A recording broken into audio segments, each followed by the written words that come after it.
제가 잠언 24장 1절부터 10절까지 내용을 읽어보겠습니다.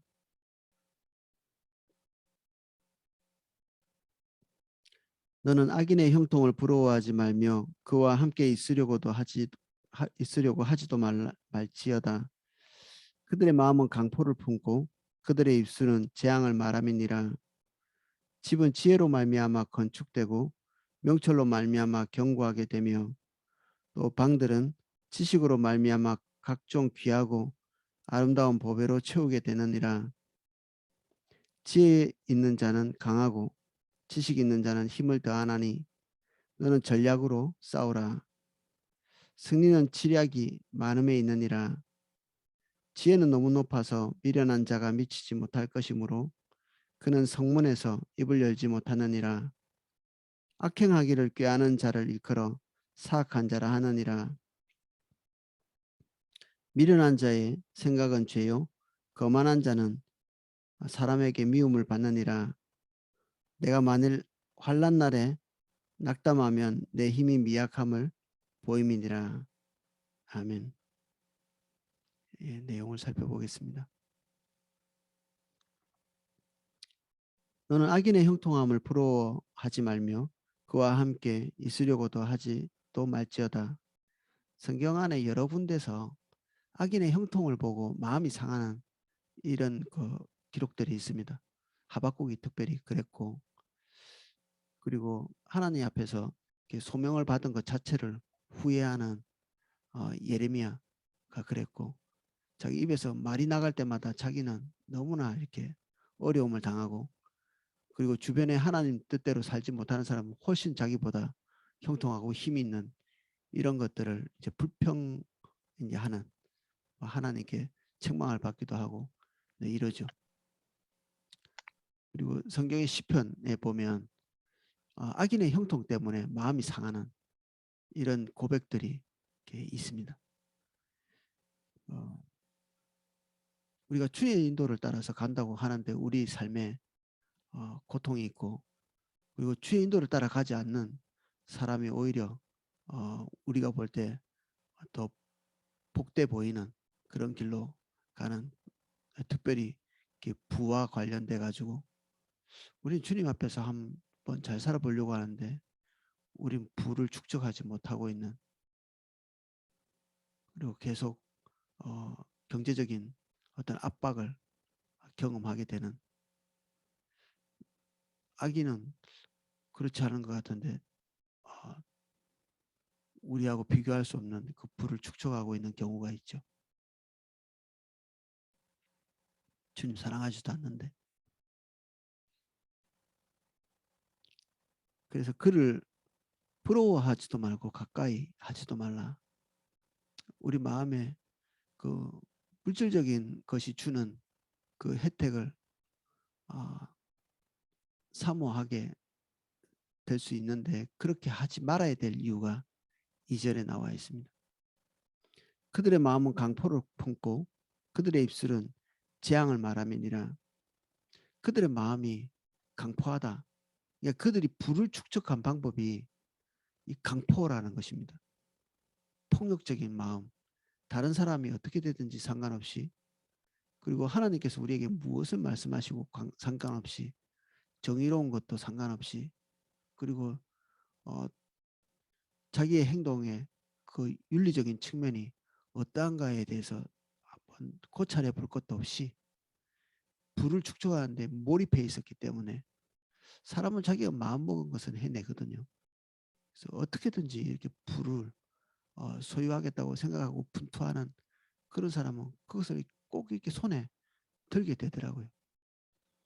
그 부와 함께 평온과 기쁨 이런 것들이 오지는 않죠. 하나님이 주시는 부는 부를 주시되 근심을 겸하여 주시지 않는다고 말씀하시거든요.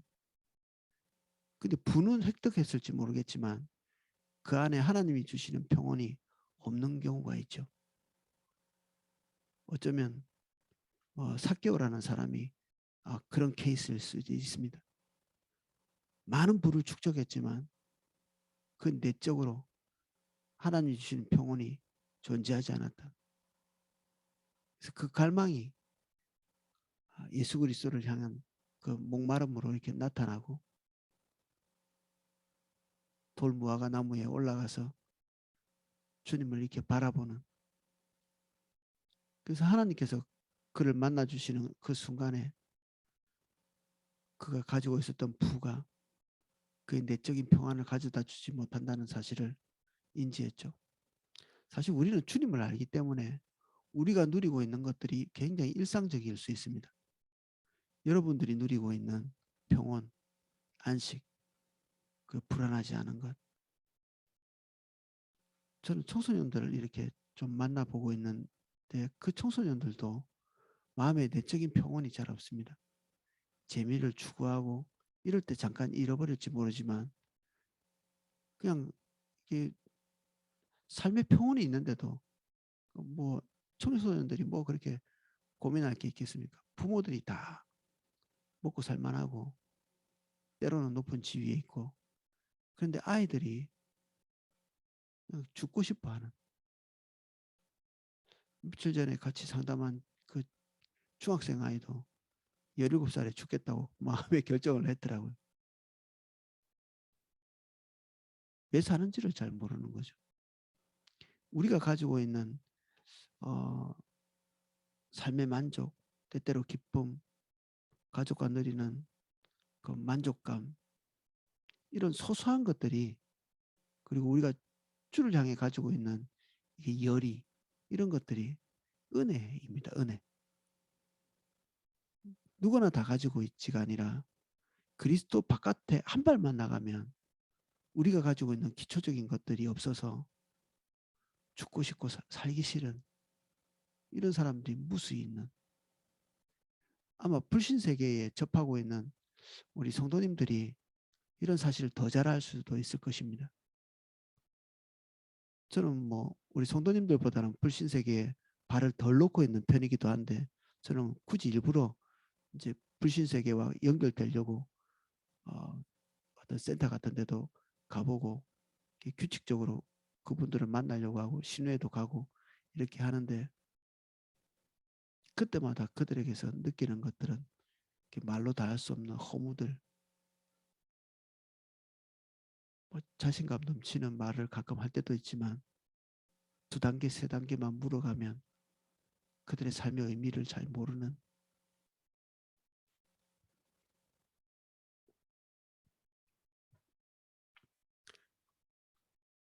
그들이 그 축적해 놓은 부 자체가 그들의 삶에 만족을 주지 못하고, 그들의 입술은 남의 재앙이나 자신의 재앙을 말할 수밖에 없는, 돈 많다고 마음이 편안하지 않고 스스로 안전을 이렇게 보장하지도 않죠. 항상 미래를 두려워하고 걱정하고, 뭐 언론에 보니까 얼마 전에 얼마가 있어야 노후가 안전할까? 100억 있어야 된대요. 100억. 근데 제가 볼 때는 100억 있는다고 100억 있는 사람이 노후에 대해서 안심할 수 있는 그런 것은 아니겠죠.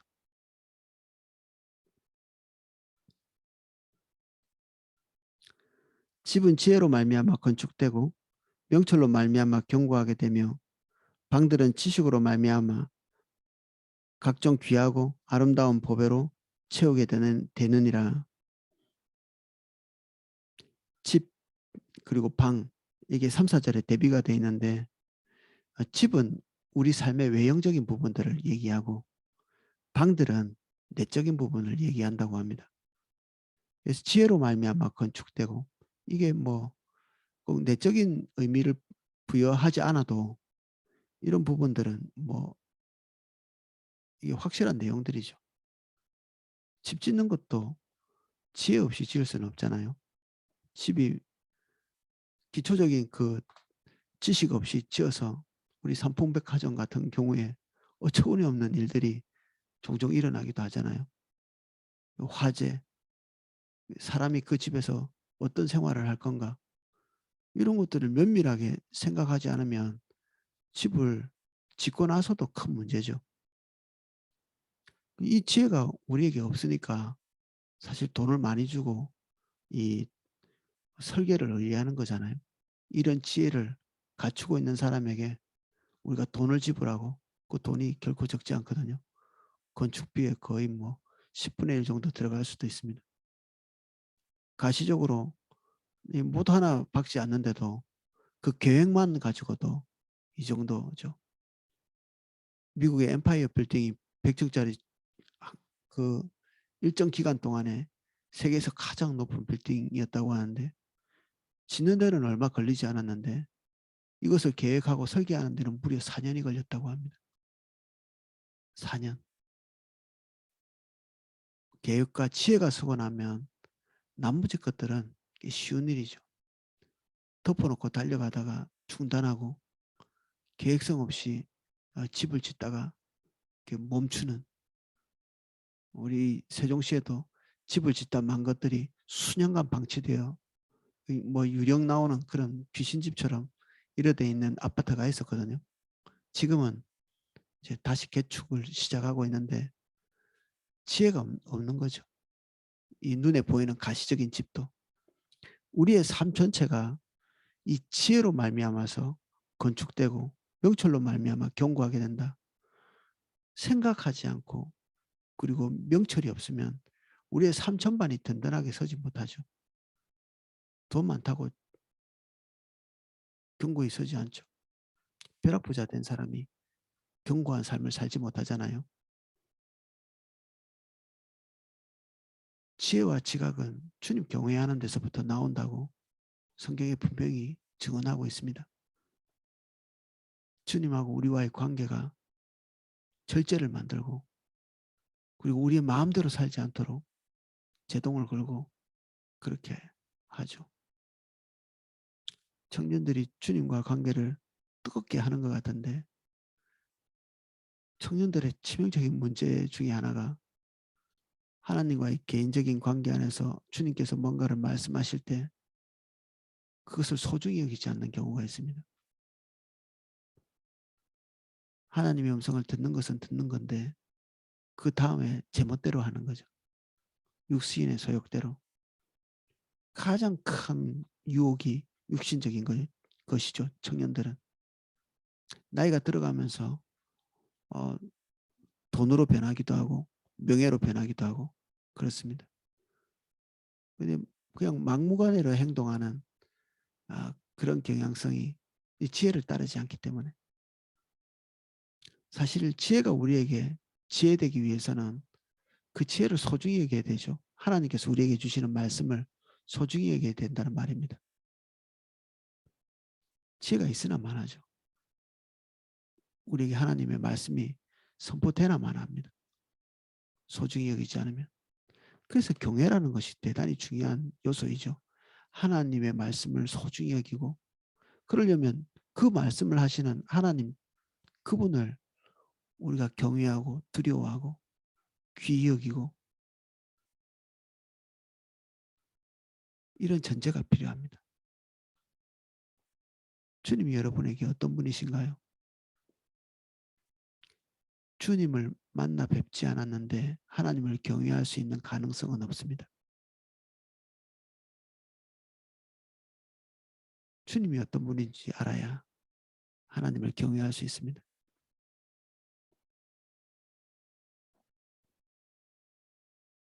방들은 지식으로 말미암아 각종 귀하고 아름다운 보배로 채우게 되느니라.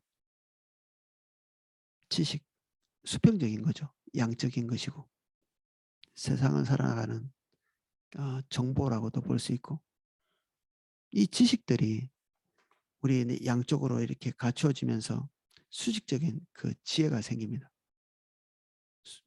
지식은 수평적이죠. 책 많이 읽으면 지식이 생길 수 있습니다. 경험 많이 하고 학교 다니고. 근데 지혜가 생기는 것은 이 지식의 양에 따라서 생기지는 않습니다. 그런데 지식이 없이 지혜가 생기지도 않습니다. 아무것도 모르면서 하나님의 지혜를 가진다. 이게 안 되는 것이죠. 그래서 귀찮으면 지혜가 없습니다. 부지런해야 합니다. 특히 몸이 지혜로 몸이 이 부지런해야 되기도 하는데 우리 생각이 부지런해야 합니다. 복잡한 거 포기하지 않고 내팽개치지 않고 생각하고 계획하고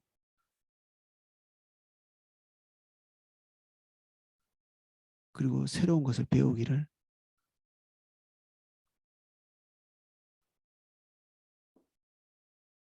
게을리하지 않는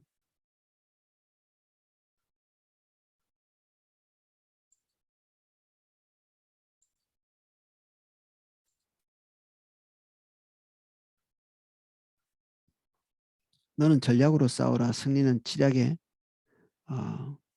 많음에 있느니라. 이 전략이 몸인 교회와 굉장히 연관되어 있죠. 몸은 한 사람의 전략으로 좌우되지는 않잖아요. 그렇게 되는 경우가 뭐 없지는 않지만 건강하지는 않죠.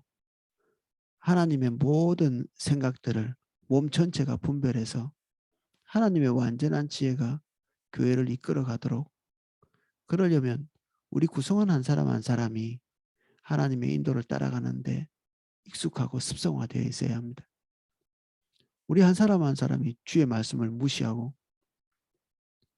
주의 뜻이 무엇인지를 분명히 알면서도 그것을 선택하지 않고 각자 자기 길로 가는데 익숙하면 교회는 더 기대할 것이 없습니다. 교회가 왜 이따위입니까? 이렇게 얘기하는 것은 내가 그렇다는 얘기입니다. 교회는 나이고 나는 곧 교회입니다.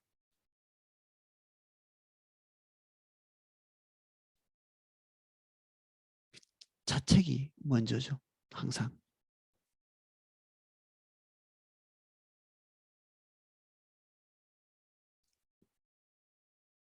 그래서 하나님께서 주시는 생각보다 더 큰 전략은 없죠.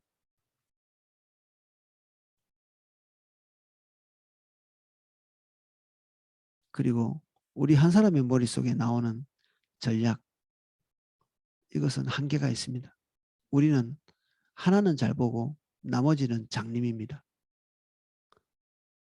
하나 잘 보는 건 분명히 보고 있지만 그런다고 우리 삶에 닥치는 모든 전쟁에서 승리할 수는 없죠.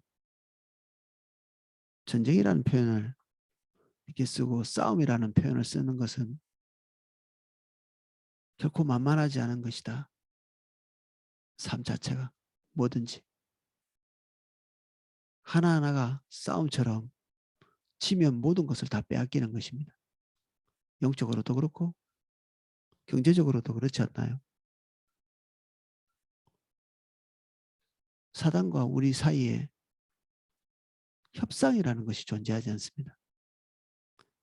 근육과 근육이 싸워서 이기는 사람이 지는 사람을 제압하는 것처럼 권투를 하듯이 칼을 들고 싸우듯이 힘으로 누르는 것입니다.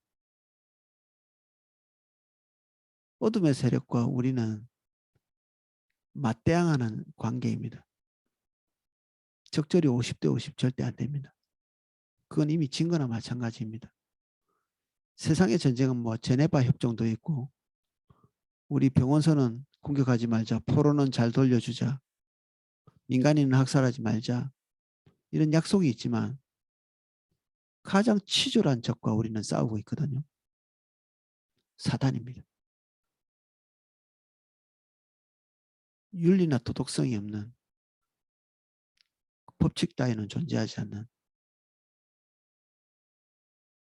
전혀 젠틀하지 않은 치졸한 존재와 우리가 싸움을 하고 있습니다. 오직 힘, 파워, 능력, 지혜, 지각 이게 다 근육처럼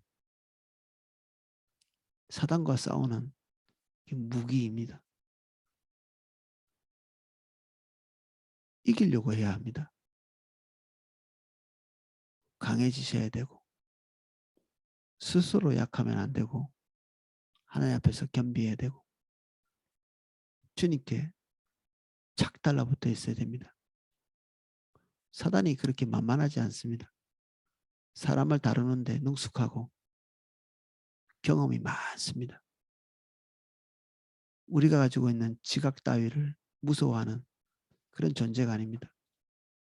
우리의 종교적인 어떤 경건도 정말 아무것도 아니게 생각합니다. 우리가 가지고 있는 경건을 가지고 어둠과 대항해 보겠다고 생각하신다면 예, 이미 출발하기 전에 패한 것입니다.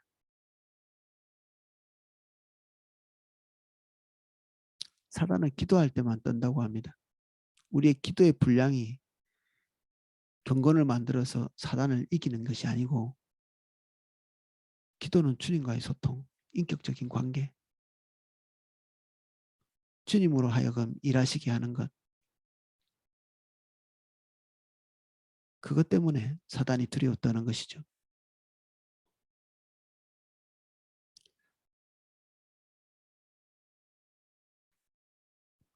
그래서 지식과 전략은 주님께만 있습니다. 그리고 설령 우리에게 지각이 있다 한들 완벽하게 객관적으로 볼 때 승산이 있는 거의 100%에 가까운 있다 할지라도 결국 모든 것의 주관자이신 하나님께서 그 전략과 그리고 생각을 선택하지 않으면 무의로 끝나게 됩니다. 허무하게.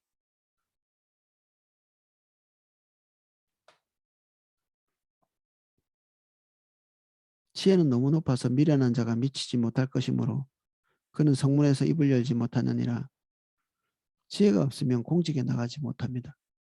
많은 사람에게 영향을 끼쳐야 되는 사람인데 지혜가 없고 지각이 없는 사람이 거기 서서 안 되겠죠. 나라 망하겠죠. 이게 성문 앞에 선다는 것은 재판을 하고 행정적인 그 공동체의 행정적인 부분을 결정하는 그러한 자리가 이 성문인데 이 성문에 지각 없는 자가 나가서 입을 열면 사람들이 말 안 듣겠죠. 지혜는 모든 사람들이 듣고 이해합니다. 내 말을 사람들이 무시하잖아요. 어쩌면 지각이 없는 것일 수도 있습니다. 내 생각에는 옳은 말이라서 하는데 사람들이 받아들여지지 않는다. 그러면 사람들에게 문제가 있는 것일 수 있는데 그거보단 더 크게 우리 말 속에 지혜가 없을 수 있습니다. 하나님이 주신 말이 아니란 얘기입니다. 어떤 사람들은 하나님의 생각을 아예 포기하는 사람이 있습니다.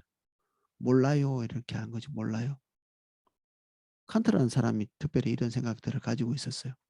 불가지론. 하나님을 누가 알겠냐? 대단히 경건해 보이죠. 하나님의 생각을 누가 알겠냐? 당연한 말씀입니다. 하나님의 음성을 듣기 전까지 불신자가. 근데 칸트가 또 완전히 불신자는 아닙니다. 어머니가 독실한 기독교인이었다고 기록되어 있는데 어머니로부터 많이 들었겠죠. 본인이 수용하고 받아들였는지는 알 수 없는 일인데 칸트가 주님을 몰랐던 것은 분명합니다. 누가 하나님을 알 수 있는가? 하나님의 뜻을 누가 알 수 있는가? 누가 하나님과 교제할 수 있는가? 그러니 생각하지 말자는 것이죠. 이게 결론이 겸손으로 가지 않고 오만과 독선으로 가죠. 하나님의 뜻을 알지 못한다. 이것이 우리의 유약함을 보는 것이 아니고 믿을 거는 나밖에 없어. 이렇게 가기도 하는 거예요. 이게 세상이죠. 세상의 지혜고.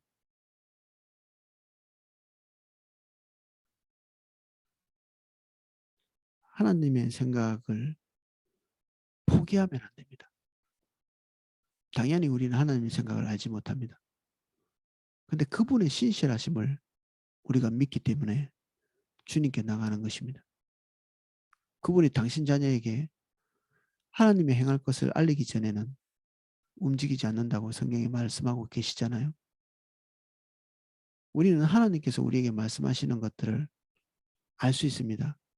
우리의 영성 때문에 그런 것이 아니라 하나님이 그 자녀에게 말씀하시는 하나님이기 때문에 그렇습니다. 그분은 그 자녀에게 말씀하시는 분이십니다.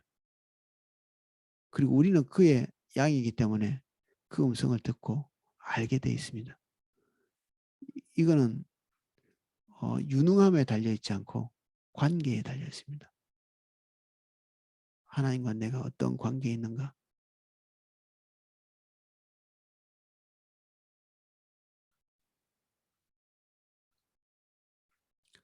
그래서 하나님의 뜻을 모른다고 자꾸 말하지 마십시오.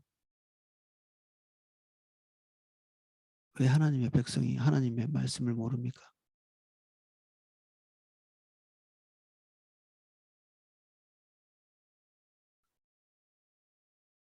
목회자에게 와서 자주 습관적으로 그렇게 말하는 분들이 있습니다.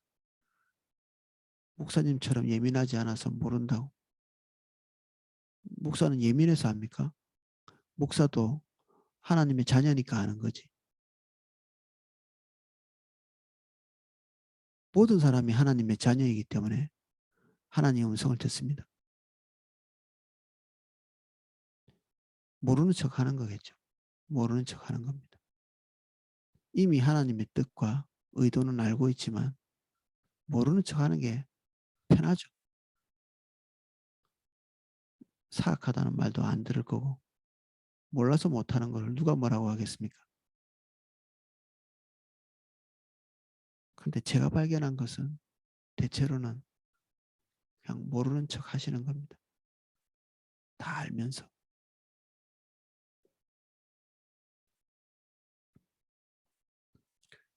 정말 그 모르는 경우가 있을 수 있습니다.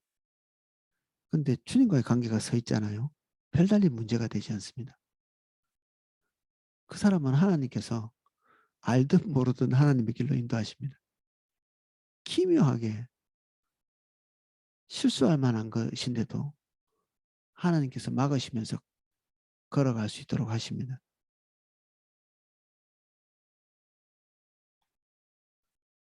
그래서 그런 사람들은 그 길을 걸어오고 나서 뒤를 돌아보면서 하나님을 찬양하죠. 내가 무지함에도 불구하고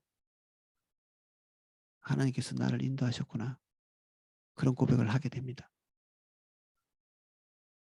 그리고 모든 것을 합력하여서 선을 이루신 주님의 그 지혜로움을 보고 주님을 찬양하게 되죠.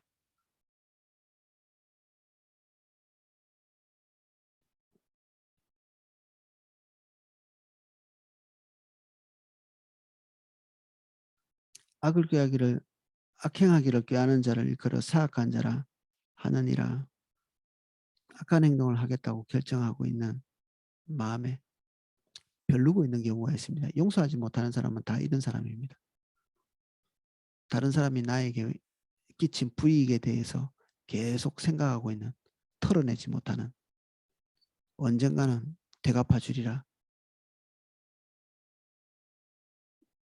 완전히 청산하지 못하면 잊어버린 것은 용서한 것이 아닙니다. 벼르고 있는 것일 수도 있습니다. 벼르고 있는 것. 때가 오면 되갚아 주기 위해서. 자녀들에게도 마찬가지죠. 자녀들에게 잘못한 것이 있을 때 이번만은 용서해 줄 건데 다음에 그러면 너 혼날 줄 알아. 근데 이런 말들이 보면 뒤에 한 번만 더, 한 번만 더, 한 번만 더 용서해 준다는 얘기는 하고 있지만 용서가 아니라 계속해서 벼르고 있는 거죠. 우리 안에서 완벽하게 싹을 잘라내서 하나님께 잃어버리게 해달라고 기도해야 합니다. 잃어버리는 거. 남들이 나에게 뭔가 잘못한 거는 같은데 기억조차 나지 않는, 하나님 앞에서 다 해결했기 때문에 하나님의 섭리 안에서 그다지 그런 것들이 좋은 중요한 일들이 아니기 때문에, 대수롭지 않기 때문에 이미 나에게 다른 사람들이 어떤 잘못을 저지를 것에 대해서까지도 관용하고 있기 때문에 선제적 용서, 선제적 용서. 별로 화나지 않는.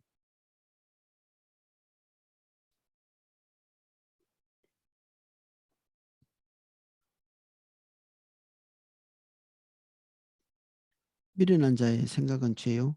거만한 자에게는 사람에게 거만한 자는 사람에게 미움을 받느니라.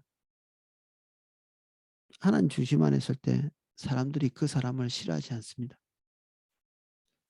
모든 죄는 관계를 끊고 사람들로부터 벽을 세우고 사람들에게 미움을 받게 하고 눈에 가시처럼 생각되게 합니다. 주님 뜻대로 살지 않는 순간부터 사람들도 우리를 떠나게 됩니다. 좋지 않거든요. 사람들에게 미움받을 짓을 하고 있는 것입니다. 주님 떠나면서부터. 주님께서 우리에게 말씀하시는 것과 우리가 어떤 행동을 해야 되겠다고 생각 사이에 갈등이 일어나신다면 주님의 것을 놓치는 순간에 우리는 사람들의 관계에서부터 모든 최선의 것들을 몽땅 다 놓치는 거라고 이해하시면 됩니다. 내 것을 선택하는 순간에 제일 좋은 것들은 다 놓치게 되고 좋지 않은 열매들이 다가올 때 우린 그 쓴 잔들을 다 마셔야 되는 오늘의 결정이 그런 것들을 다 결정하는 것입니다. 오늘의 결정이 미래에 쓴 잔을 만들고 있는 거죠. 내가 만일 환난 날에 낙담하면 내 힘이 미약함을 보임이라. 평소에는 다 강한 척하죠. 다 믿음 좋은 척하고. 근데 궁지에 몰릴 때 그 사람이 바로 그 사람입니다. 궁지에 몰릴 때. 패배가 눈앞에 보일 때 그리고 불미스러운 일들이 내 앞에 탁 닥쳤을 때 경제적인 손해를 보게 될 때 정직하게 행하면 나에게 불이익이 중대하게 닥칠 때 이럴 때 우리의 모습이 드러납니다. 화내고 원망하고 시시비비를 가리고 하나님의 기준을 슬며시 뒤로 감춰놓고 그래서 평소에는 드러나지 않는 특별히 이렇게 어려움 당할 때 내가 어떤 행동을 하는지 잘 지켜보십시오. 그리고 갑자기 내가 생각한 대로 되지 않고 환경이 내가 계산했던 대로 이렇게 잘 풀려나가지 않을 때 내가 어떤 행동을 하는지 잘 관찰해 보십시오. 그게 그게 나이고 우리의 모습입니다. 자기 자신을 가장 냉철하게 볼 수 있는 순간이죠.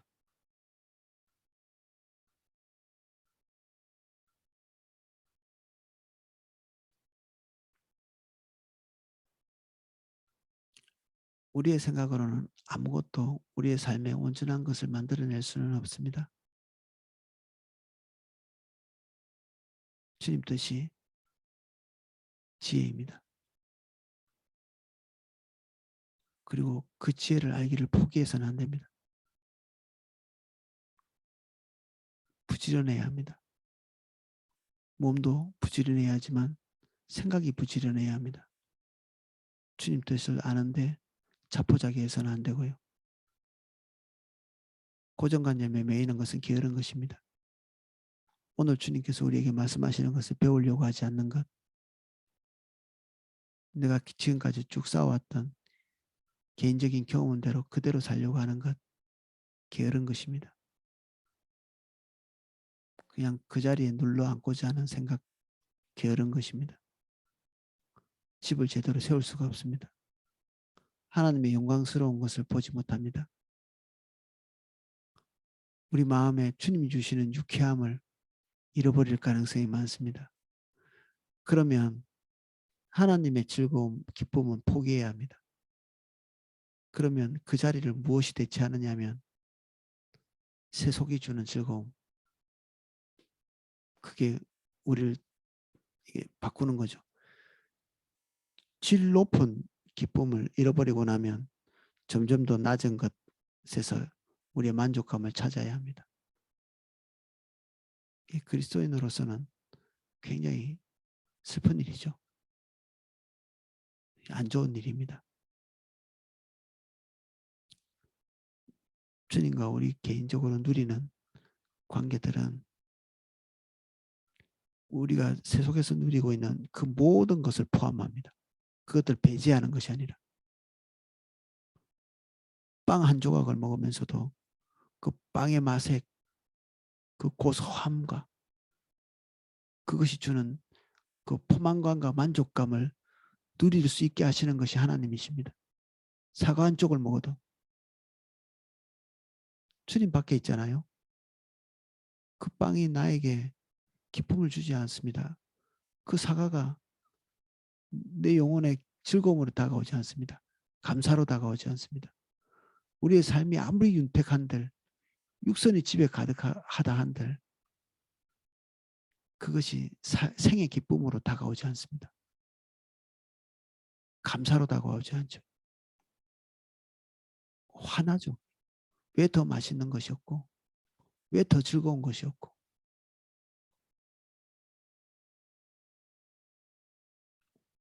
없어서 가난하면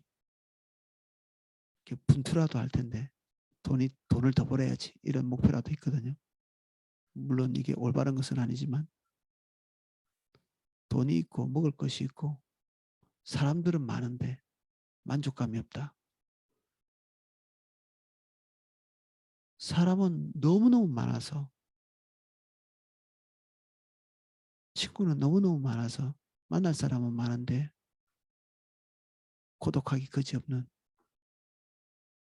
음식이 많아도 마음 편하지 않은 돈이 많은데 걱정과 염려는 떠나지 않는 이것이 제일 불쌍한 일입니다. 그렇게 되느니 차라리 가난한 게 낫죠. 가난 자체가 좋은 것은 아니지만 주님이 계시고 가난한 것이 주님이 없고 부한 것보다 삶의 질이 훨씬 높습니다. 삶의 질이.